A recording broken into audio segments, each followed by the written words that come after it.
Hi, I'm Jacob Coakley. I'm with Stage Directions Magazine, and I'm here at USITT at the RC4 Wireless booth with Jim Smith. Jim, take it away. What are you going to show us today? Thanks, Jacob. You know, a lot of our customers are props makers, and they'll be spending a lot of their time making things like, say, this gas lantern effect. Something like this.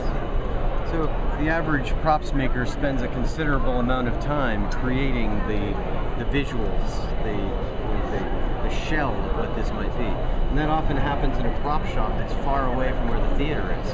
You know, it's not uncommon to have the main stage downtown and the prop shop in the suburbs somewhere, a warehouse space or whatever that may be. So we end up with someone who needs to configure an electronically controlled device like this, but they're nowhere near where the DMX console is. They can't just go to the board and bring up some channels and see if it's right. So what we decided to do is make a very simple little Windows application that emulates the transmitter and the console. So you get some sliders on the screen, you get access to all the parameters that you would adjust, like the dimmer channels and the dimmer curves and so on. And all designed for someone who's not particularly DMX aware. His job is making a beautiful thing, and he just needs to see it light up and see that the colors are right or that the dimming works. So the layout of the program is very, very simple and easy to understand.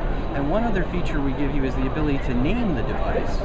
So you can, call it gas lantern from the Tempest or whatever you've decided to call that piece, and with a good number of characters available for you to identify it.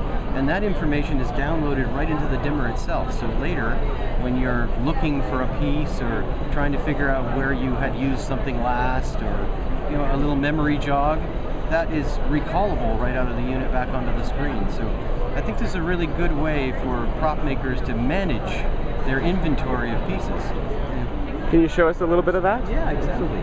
So what I have on screen here now, it looks a lot like a control panel in say, a Windows control panel.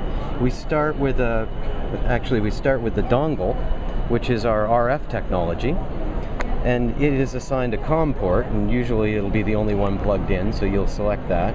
Every RC4 system has a number of different IDs, and you can select an ID and then move on to a device. So now my RF dongle is assigned to the device of to the ID of a nearby unit, and I can go and read that device, which happens to be that up at the end of the table, the Roscoe light pad. So I've now read that device, and it's telling me this is a DMX4 DIM, so that's our 4-channel dimmer. And if I go over to the next tab, I can see that, that is my RGB CAN and light pad. It's operating on ID number 1 of the 3 IDs that I've been issued. And my 4 channels, my DMX channels, are 24, 25, 26, and 23. And I'm using the inverse square law slow curve to make those LEDs look really nice when I dim them.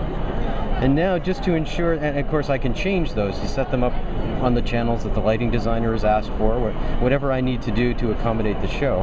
And then finally, to prove that that's right, I have the tab with the sliders. So now I'm controlling that device and proving that it is what I've asked it to be. And I can even set up a little chase and have those different channels running on their own. Maybe I need to do a range test. I can just let that run and take my lantern or my prop, the piece that I've built, and walk around the shop, see that it works okay as I'm, as it's mobile. So I've replaced the lighting console and our normal little transmitter with a system that's very props maker friendly. That's our product this year for 2011. Excellent. Thank you so much. You're welcome.